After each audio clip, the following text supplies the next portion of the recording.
Okay, so I made a few little changes here. I just added a color property, right? So when I create my new bubble, I take an initial color and I add a color property to my object here to be whatever that initial color is. And then when I set I changed it to stroke as well from fill. I changed it to stroke so that we could have the open bubbles like that, okay, instead of filled. And then I just use bubble1.color, bubble2, etc. Okay.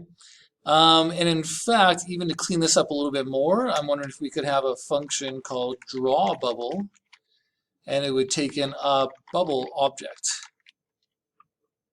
And I'm just going to copy and paste this code, even though it's only 2 lines of code.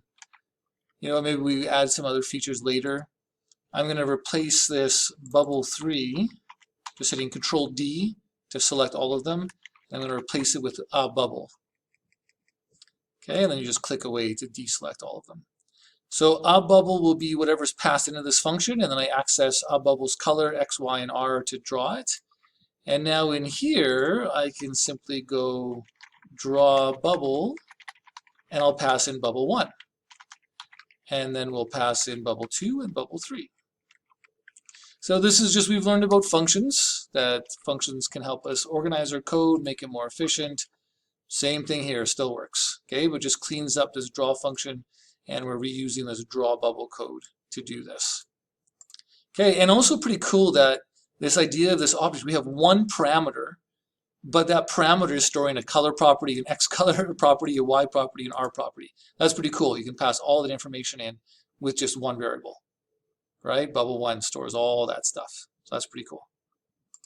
Okay, another thing I thought would be fun would be to make an array of bubbles, an array of objects. So this is technically it's a 2-dimensional array, an array of associative arrays.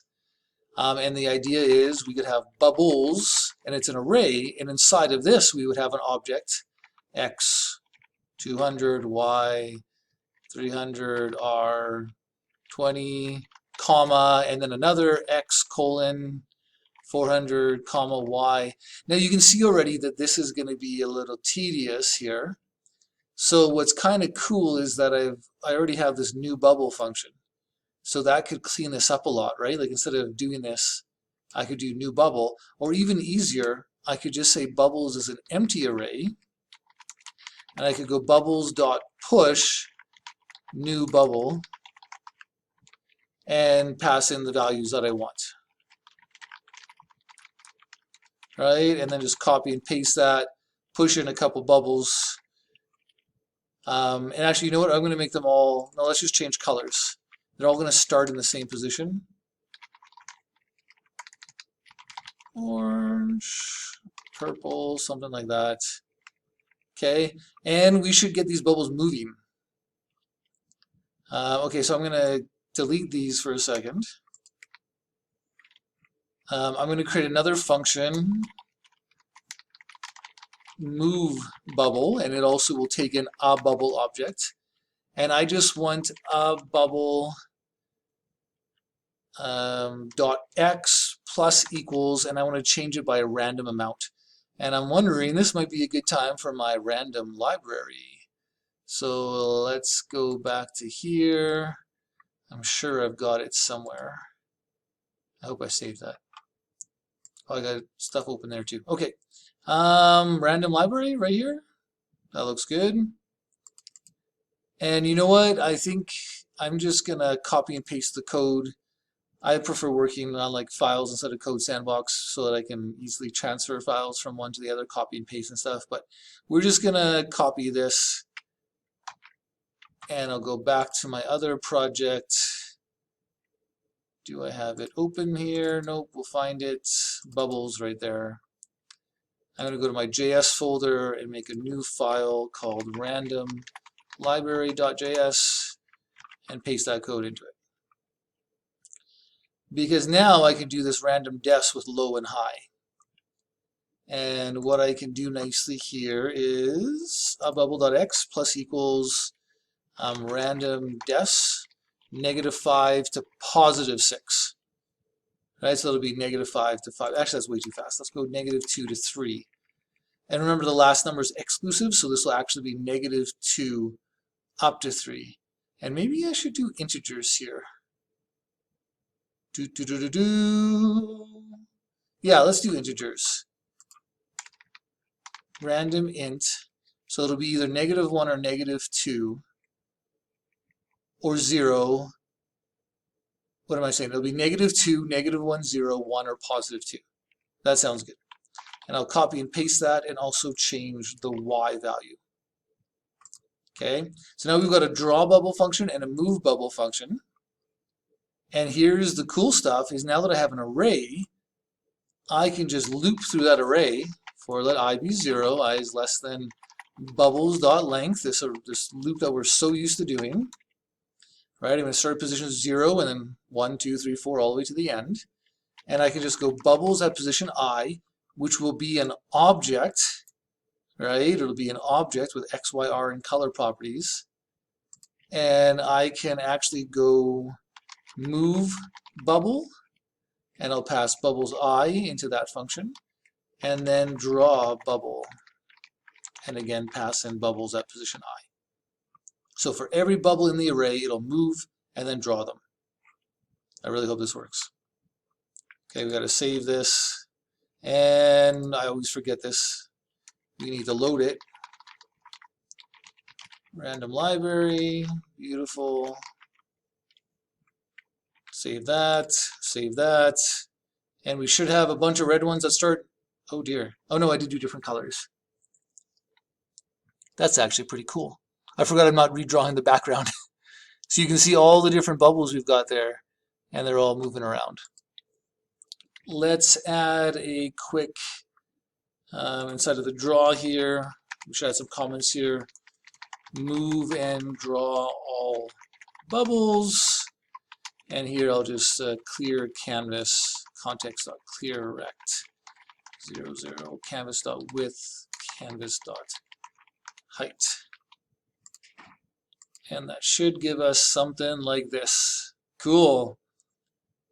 Okay, and if we want more bubbles, copy and paste, pick another color.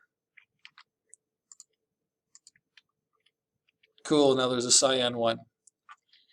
And in fact, I'm tempted, we added this random library. Guess what? We can get random numbers and we can get random colors.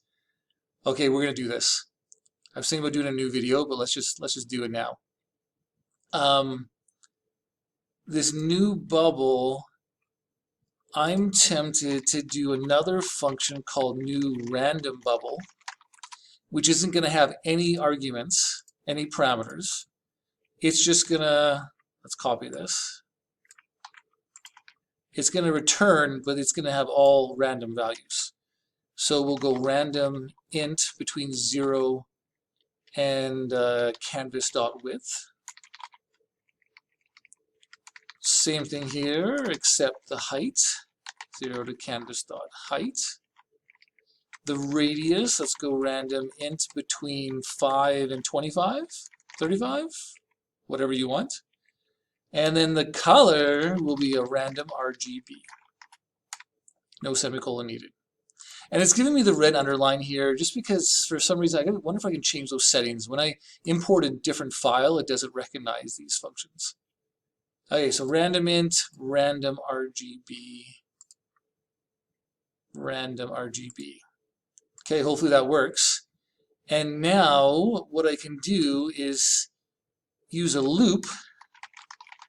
N be 1, n is less than or equal to 15, let's say, to start off with.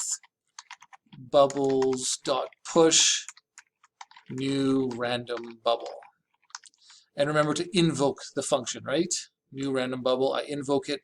That returns an object which gets pushed into my array. So I have my array of 15 random bubble objects. Oh, let's see if this works. Refresh.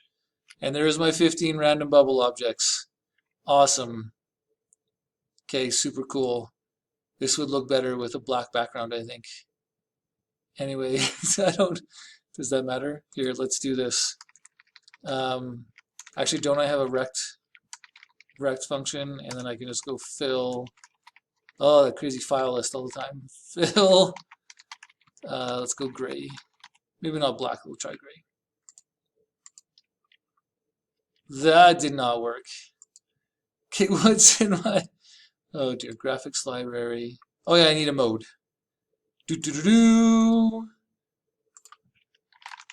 Fill. Save that, refresh. There we go. Probably black would be better. Anyway, it doesn't matter. We can play around with that later. There's all my bubbles. And of course, we can just change this number. And I want 100 bubbles instead. And there's 100 bubbles all moving around. Okay, and this is nice and neat and organized, right? We create an array of random bubble objects. Right, and this array actually would be cool to maybe console.log bubbles just so you can see what it looks like. And then, yeah, we clear the canvas, we loop through our array until each bubble object, right, bubbles I is going to be an object, right, an array of objects. So we look inside the array for the objects and we can move and draw. We have these nice functions that keep things organized. In fact, I would probably create another file called bubble.js and put all the functions that deal with the bubble in a separate file. And my event listener stuff would be down here. Maybe we'll do that in a future video. Okay, let's look at that console.log that I did. And you can see that there are 100, it's an array with 100 things inside of it. Each of these things is an object. Let's look at it. At position 0 is an object with an X property, a Y property, an R property, and a color property. Position 1 is another object, right? You can even open these up and see them listed like this. Okay, that's pretty cool. And this is a very useful data structure.